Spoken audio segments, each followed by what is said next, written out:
Tamam, hoş gördük sizlere. Bugün sinir sahələrinin yanacaq energetika sənayesine və metallurgiya sənayesine baxacağıq. İlk növbədə sinir sahələrinin yaranma vaxtına görə qruplaşdıraq. Yaranma vaxtına görə sinir coğrafiyası 3 hissəyə ayrılır. 19-cu əsr birinci mərhələ köhnə sinir sahələrdir. Kömür, dəmir, fizik, metallurgiya, tikinti, toxuculuq. İkinci mərhələ 20-ci əsrin birinci yarısıdır. Yeni sinir sahələrdir. Maşınqayırma, alüminium və kimya sənayesi. Maşınqayırma, kimya və elektroenergetika sənayesi hal-hazırda avangard üçlüyü adlanan sahədə bir-birlərinə sıx bağlı olan və ən yüksək inkişaf eləmiş sahələrdir. Maşınqayırma, kimya və elektroenergetika üçlük. Avangard üçlükdür. Və üçüncü mərhələ müasir dövrə əhatə edir. Ən yeni sahələrdir ki, elmi texniki tərəqqinin, elmi texniki inqilabın inkişafı ilə bağlı elmi tutulmuş sahələrin inkişafı, mikroelektronika, robot istehsalı və sair kimi sahələrin inkişafını əhatə eləyir. Bunlar sənayenin inkişaf, yaranmasına görə inkişaf tarixi idi. Gəldik energetika sənayesinə. Yanacaq energetika sənayesi iki hissədən yanacaq və elektroenergetikadan ibarətdir. Yanacaq sənayesi yanar faydalı qazların çıxarılması və emalı ilə məşğuldur. Bunlara neft, təbii qaz, daş kömür, qonur kömür, yanarşız və torf ehtiyatları aiddir.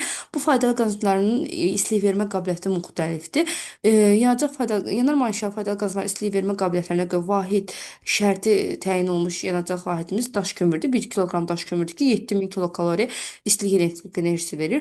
Neftin əmsalı 1,5, qaz 1,4, torf 0,5, quru odun 0,4 və yanarşız ən az olan 0,3 kilokalori əmsala malikdir. Bunlara uyğun olaraq biz məsələ həlləri eləyəcəyik növbəti dərslərdə. Daha sonra gəldi elektroenergetika sənayesi nədir? Elektroenergetika elektrik enerjisinin istehsalı və istehlakçıya çatdırılmasına ibarətdir. Bu da İES-lər, SES-lər, AES-lər və alternativ enerji mənbələrindən təşkil olunmuşdur. Bunları da ayrı-ayrılıqda baxaq. Birinci növbədə istilik elektrik stansiyaları gəlir. İstilik elektrik stansiyaları haqqında istilik elektrik stansiyalar tez tikilir və tikilməsi ucuz başa gəlir. Amma istifadə etdiyi yanacaq növü qiymətli yanacaqdır. Yəni ehtiyatı olmalıdır. Kömür, mazut kimi ehtiyatları olmalıdır ki, bu da onun istehsal etdiyi yanacağın qiymətini qaldırır. Təbii şəraitdən az asılıdır, yəni asılı deyil. Əsasən yanacaq ehtiyatı, yanacaq enerji tələbatı çox olan ölkələrdə və təbii faydalı qazı çox olan ölkələrdə quraşdırılır. Niderlandda, Polşada, Carda, bütün daş kömür ehtiyatları, Rumuniyada, Polşada, Meksikada istilik elektrik stansiyaları daha çox fəaliyyət göstərir. Bundan başqa ABŞ-da, Kanadada istilik elektrik stansiyaları özləri də iki yerə bölünür. Dreslər və İEM-lər. Dreslər dövlət rayon elektrik stansiyaları deməkdir. Yalnız elektrik enerjisi istehsal edilir. Məsələn, Azərbaycanda Şirvanda cənub dresi var. Bakıda şimal dresi var. Göstərə bilərik. İEM-lər isə həm elektrik enerjisi, həm də buxar istehsal edir, yəni istilik. Bu sırf istehlak rayonlarındadır. Elektrik enerjisi tələbatı çox olan şəhərlərdə qurulur İEM-lər. Məsəl üçün Bakıda, Sumqayıtda, Gəncədə, Mingəçevirdə istilik elektrik mərkəzləri fəaliyyət göstərirlər. SES isə tikintisi baha başa gəlir, amma ətraf mühiti daha az tikləndirir və lazım olan, istehsal etmək üçün lazım olan enerji də ucuz başa gəlir sudan alındığına görə. Əsasən dağ çaylarının olduğu, yüksək sürətli çayların olduğu rayonlarda, ölkələrdə quraşdırılır. Deməli, İES-lərin tikintisi ucuz gəldi, amma istehsal etdiyi enerjinin qiyməti bahadır, ətraf mühiti daha çox tikləndirdi. SES-in isə tikintisi baha başa gəldi, amma ətraf mühiti daha az tikləndirdi və istehsal etdiyi enerjinin qiyməti daha aşağıdır maya dəyəri. Norveçdə məsələn 937 dənə SES fəaliyyət göstərir Norveçdə. Onlardan biri Alta SES-ini göstərə bilərik. Braziliya, Kanada, Albaniya, Efiopiya, Kolumbiya su elektrik stansiyalarına enerji alması daha yüksəkdir elektrik enerjisi payında. AES-lər isə tikintisi baha başa gəlir və ətraf mühitə təhlükəlidir. Yəni ətraf mühitə daha çox təhlükə yarada bilər partlayış baş verərsə. AES-lər əsasən elektrik enerjisi tələbatı çox olan ölkələrdə və təbii ehtiyatı olmayan ölkələrdə istifadə olunur. AES-lər uran və toriumdan işlədiyinə görə, bunların da ehtiyatları zəngin olduğuna görə istehsal etdiyi enerji ucuz başa gəlir bizə. Əsasən inkişaf etmiş ölkələrin ərazisində qurulur. Fransa, Belçika, Koreya, İsveç, İsveçrə, İspaniya, Yaponiyada 2011-ci ildə Fukushima atom elektrik stansiyası, 1945-ci ildə Ukraynada Çernobıl atom elektrik stansiyasında baş verən qazalardan sonra bəzi inkişaf etmiş ölkələr artıq atom elektrik stansiyalarını təhlükəsini görüblər və mərhələli şəkildə bağlamaq qərarına gəliblər. İES-in tikintisi ucuz oldu, ətraf mühiti çirkləndirdi, istehsal etdiyi enerji bahadır. SES tikintisi bahadır, istehsal etdiyi enerji ucuzdur və ətraf mühiti az çirkləndirir. AES tikintisi də bahadır, ətraf mühiti də çirkləndirir, amma istehsal etdiyi enerji ucuzdur. Çünki uran və torium metalları daha geniş yayılmışdır.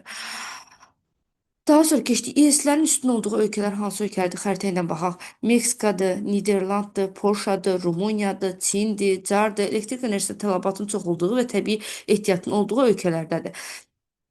Daha sonra seslərin üstünü təşkil etdiyi dağ çaylarının daha çox olduğu ölkələrdir. Kanadadır, Kolumbiyadır, Braziliyadır, Efiopiyadır, Norveç kimi ölkələrdə seslər üstünlüyü təşkil edir. Burada bəzi ölkələrdə su anbarları var çayların üzərində. Kolumbiyanın üzərində ABŞ-da Grand Coulee su anbarı, Parana çayının üzərində Braziliya Paragvay sərhədində BP, Itaipu su anbarı, Rusiyada Yenisey çayı üzərində Sayanşisk su anbarı, Çində Yans çayı üzərində 3 dənə su anbarı, Zambezi çayı üzərində Kaparobası və Kariba su anbarları, Nil çayı üzərində Victoria su anbarı, Volta çayı üzərində Volta su anbarı, Nil çayı üzərində Assuan, Nasir su anbarları mövcuddur.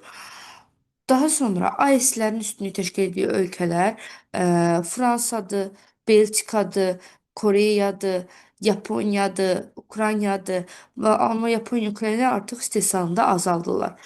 Daha sonra gəldik alternativ enerji mənbələrinə. Alternativ enerji mənbələri günəş, külək, qabarma, çəkilmə, geotermal enerjilər göstərə bilərik. Günəş elektrik stansiyaları əslində günəş ehtiyatlarının, günəş illik saatının çox olduğu yerlərdə daha çoxdur. Misal üçün illik saatı 1700 kilovatdan çox olan ərazilərdə, saat il olan ərazilərdə günəş elektrik stansiyalarının tikilməsi daha əlverişlidir. Nüfuz Səhra zonalarıdır, Şimali Meksikanın mərkəzi hissələrdir, Cənubi Amerikanın qərb hissələri, Şimali Afrikada səhrada, Cənubi Asiyada Namibia səhrası, Kalahari səhrası, Cənub-Qərbi Asiyanın səhraları, Avstraliyanın mərkəzi hissələrində günəş elektrik stansiyalarının tikilməsi daha əlverişlidir.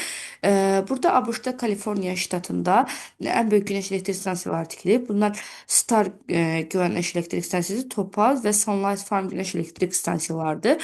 Günəş elektrik stansiyalarından günəş enerjisi istifadə etmək üçün günəş panellərindən də istifadə olunur. İki güzgülü günəş panellərinə heliostat deyirlər. Və günəş kollektorları var ki, günəş kollektorları vasitəsilə inkişaf etmiş ölkələr mənzilləri isti su ilə təmin etmək məqsədilə binaların üzərinə qoyurlar. Günəş həmin suyu qızdırır və o da binanı istiliklə təmin, isti su ilə təmin edir. Günəş kollektorları əsasən Çində, Yaponiyada, İtaliyada, İspaniyada, Türkiyədə, Misirdə, Yunanıstanda göstərə bilərik. Daha sonra gəlir qabarma elektrik stansiyaları. Qabarma çəkilmə elektrik stansiyaları əsasən sahil boyu ölkələrdə və inkişaf etmiş ölkələrdə quraşdırılır. Ən çox qabarma çəkilmə Fandi və Min körfəzi sahilində Kanadada, Lanmanş boğazı sahilində Böyük Britaniya, Fransa, Ağdəniz sahili Rusiyada daha çox qabarma çəkilmə baş verir. Qabarma çəkilmə də günəş və ayın cazibə qüvvəsinin təsiri ilə baş verir əsasən.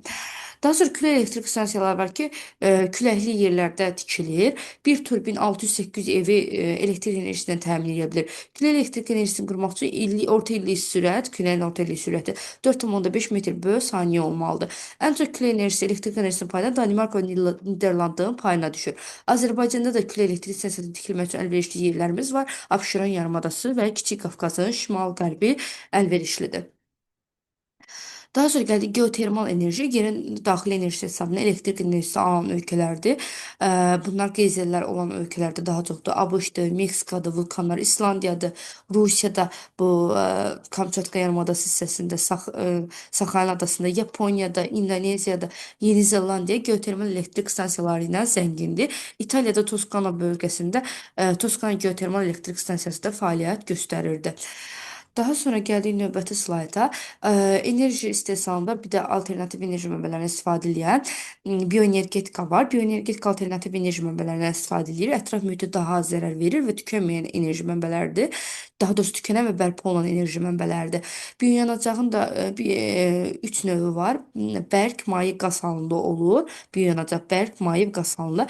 Bərk halına aid oduncaq, biokitlə, peyin və torfdan istifadə edirlər. Oduncaq ən qədim yanacaq növüdür. Hazırda oduncaq istifadə etmək üçün tez yetişən enerji mənbələrindən evkalipt, söyüd ağaclarından istifadə edirlər. Biokitlə biosintez nəticəsində enerji mənbəyinə çevrilir. Bu biokitlədən elektrik enerjisi həmçinin duru yanacaq istehsal etmək mümkündür. Mal peyini bəzi ölkələrdə istifadə olunur. Yaş peyin qəliblərə yığılır, sıxlaşdırılır və istilik elektrik stansiyalarında yandırılaraq enerji əldə edilir. Həmçinin hal-hazırda müasir dövrdə dağ kəndlərdə, qış aylarında evlərin qızdırılmasında istifadə olunur mal peyini.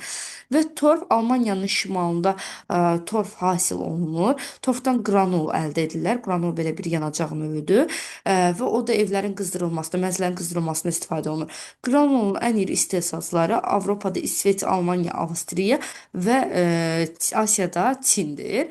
Bioyanacağın maye növünə gəlsək, bioyanacağın maye növü etanol, metanol və biodizeldən ibarətdir. Etanol əsasən 45% Braziliyanın, 44% isə ABŞ-ın payına düşür. ABŞ-ın payına düşür. Braziliyada etanolu şəkər qamışından, ABŞ-da isə qarğıdaldan istehsal edirlər. Şəkər qamışının ən böyük istehsalçıları Cənub-Şərqi Asiya ölkələridir, Hindistandır. Hindistanı göstərə bilərik, Filippin, Tayland və sair göstərə bilərik ki, onlar daha əlverişlidir. Sonra Peru özəsi. Lakin bu ölkələr sizin şəkər istehsalında istifadə edirlər bu şəkər qamışını. Şəkər qamışının yanacaq məsədindən istifadə etmək üçün ən çox inkişaf etmiş ölkələr yanacaq məsədi ilə onu əkirlər. ABŞ-da isə qarğıdaldan alınır deməli bioetanol. Bundan başqa biodizel xammal var ki, biodizeldə bitki və yosunlardan alınan efir yağlarıdır. Avropada biodizel raps və günəbaxandan alırlar. ABŞ-da soyadan alırlar. Soya bitkisi burada təsvir olunub. Kanadada kanoladan alınırlar. İndoneziya, Filippində palma yağından, kokos yağından alınırlar. Braziliyada isə kastor yağından alınır biodizel xammalı. Biodizel canlı ətraf mühitə daha az zərər verir və tez də yoxa çıxır. 28 gündən sonra sözlərinin 99% biodizel tam təmizlənir. Yəni ətraf mühitə daha az zərər verir və neftin çıxarılmasından da daha əlverişli bu bioyanacaqlar, bioenergetika. Daha sonra gəldi bioqaz. Dedi ki, maye, bərk maye qaz halında olur. Bərk halında dedik oduncaq, peyin, torf və biokütlə aid idi. Maye halında bioetanol, biometanol və biodizel aid oldu. Və indi isə bioqaz halına gəldi. Bioqaz əldə etmək üçün əsasən qalıqlardan, məsəl üçün canlı heyvan içalatlarıdır, balıq və yaxud da digər canlıların içalatı, çürümüş meyvə tərəvəzdir və sair istifadə edə bilirik. Onlar torpağın altında qazılmış quyular tökülür, orada yandırılır və ondan enerji alınır. Onun yerdə qalan artığı isə kompost adlanır və kənd təsərrüfatında istifadə olunur. Bioqazdan alternativ enerji kimi ən çox istifadə edilən ölkə enerji balansında Danimarkadır. Danimarkanın ümumi enerji balansının 18%-ni bioqaz təşkil edir. Bioqaz istehsal edən iri həcmli qurğuların sayına görə Almaniya fərqlənir. İsveçrədə bioqazla işləyən avtobuslar fəaliyyət göstərir. Bundan başqa bioqazla bağlı deyə bilərik ki, orada anaerob qızğırtma yolu ilə bioqaz istehsal edən ölkələrimiz var idi. Almaniyadır, Fransadır, Almaniyadır, İsveçdir, Avstriyadır. Bu kimi ölkələr anaerob qızğırtma yolu ilə bioqaz istehsal edirlər. Bioqazdan istifadə hal-hazırda inkişaf etməkdə olan ölkələrdə keçib Çin, Hindistan, Vyetnam, Nepal və sair ölkələrdə bu sahədə sürətlə inkişaf edirlər. Bu yanacaq energetika sənayemiz oldu. Daha sonra növbəti gəldik metallurgiya sənayesinə. Metallurgiya sənayesi üzrə iki yerə bölünür. Qara metallurgiya və əlvan metallurgiya. Qara metallurgiyanın əsas xammalı dəmir, manqan, xromdur. Dəmir filizin şərti işarəsi, daş kömür, manqan, xrom və bentonit gili qara metallurgiyada istifadə olunan xammallardır.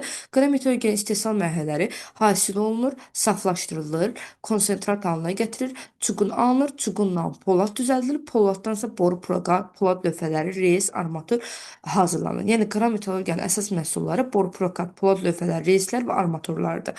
Bu deməkdir. Ümumilikdə 1, 2, 3, 4, 5 mərhələdən qara metallurgiyanın emalı. Sonra gəldik əlvan metallurgiyaya. Əlvan metallurgiyada özü yüngül və ağır əlvan metallurgiyaya ayrılır. Ağır əlvan metallurgiya mis, sink, qalaydır. Onların tərkibində filizin miqdarı az olduğuna görə daşınması çətindir. Yalnız konsentrat şəklində daşınması əlverişli olur. Yüngül metallar isə elektrik enerjisi istehsal tələblərinə görə əsasən istehlak rayonları, elektrik enerjisi olan rayonlara meyl eləyirlər. Burada da xəritə üzərindən baxsaq, Deməli, dəmir fizə ehtiyatı ilə fərqlənən ölkələrimiz, bir də təkrar geçsək, qara metallurgiyada Kanadadır, ABŞ-dır, Braziliyadır, Afrikada Liberiyadır, Cardır, Avstraliyadır, Çin, Hindistan, Rusiya, Qazaxıstan, Ukrayna dəmir fizə ehtiyatı ilə fərqlənirlər. Yəni qara metallurgiya daha yaxşı inkişaf edib. ABŞ-da göl, yuxarı göl ətrafında, Rusiyada Kurs maqnit anomaliyası, Ukraynada Krivoy Rog, Qazaxıstanda Kostanay, Avstraliyada deməli böyük sarıcı dağları, Braziliyada, Liberiyada daha yaxşı təmin olunub. Daha sonra daş kömür ehtiyatı qara metallurgiyanın xammal bazalarına kimi göstərə bilərik. ABŞ-da Apaz dağları hövzəsidir, Rusiyada Peçoradır, Ural dağları ətrafıdır, Kuznets, Kuzbası göstərə bilərik. Ukraynada Donetsk, Donbas, Qazaxstanda Karaganda, Ekvastus, Özbəkistanda Aqren, Şarqun daş kömür yataqlarıdır.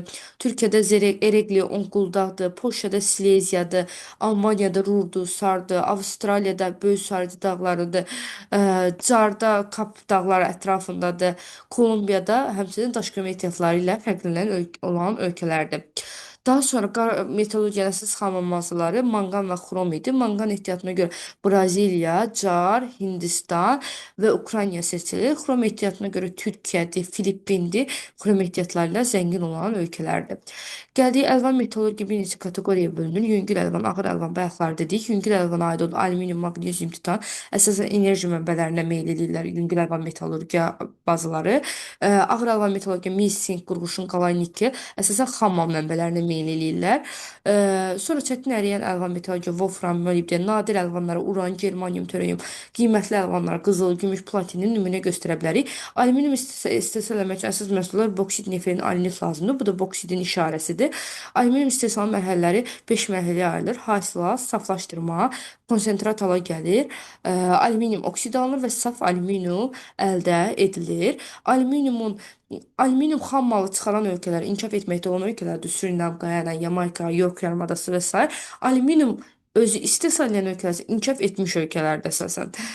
Yaponiyadır, Qərbi Avropa ölkələrdə, ABŞ-dır və s. göstərə bilərik. Bu da boksit ehtiyatına görə fərqlənən ölkələri bir də göstərir. Yamayka, Guyana, Surinam, Braziliya, Gvineya, sonra Fransa, Macarıstan, Rusiya, Çin, Avstraliya, alüminium xam mal satan ölkələr, kasıb ölkələr, Yamayka, Surinam, Guyana, Qvineya, ixal xam mal əsasında alüminium ixrac edir, inkişaf etmiş ölkə, Yaponiya, Kanada, ABŞ, İtaliya, Almaniya, həm yerli xam mal əsasında alüminium ixrac edən ölkələr, yəni yerli xam mallar oradan alüminium əldə edir, gücü satır, inkişaf edir. Fransada, Macaristanda boksit ehtiyatları var idi, Çində, Avstraliyada, Braziliyada, Rusiyada həm alüminium xam malı var, həm də elektrik enerjisi var deyə istehsal edə bilirlər. Daha sonra ağır əlvan metallurgiyada mis filizləri, mis qurşağı, Peru, Çili, Ant dağlarını, Kongo, Zambiya, Mərkəzi Afrikada əmələ gətirir. Burada da yenə ağır əlvan metallurgiya, qalay, mis, sink, quruşun, xammal mənbələrinə, yüngül əlvan metallurgiya, alüminium, maqnezium, titan isə əlvan enerji mənbələrinə meyl etdiyi görünür. Bu da bizim bugünkü dərsimiz bu qədər.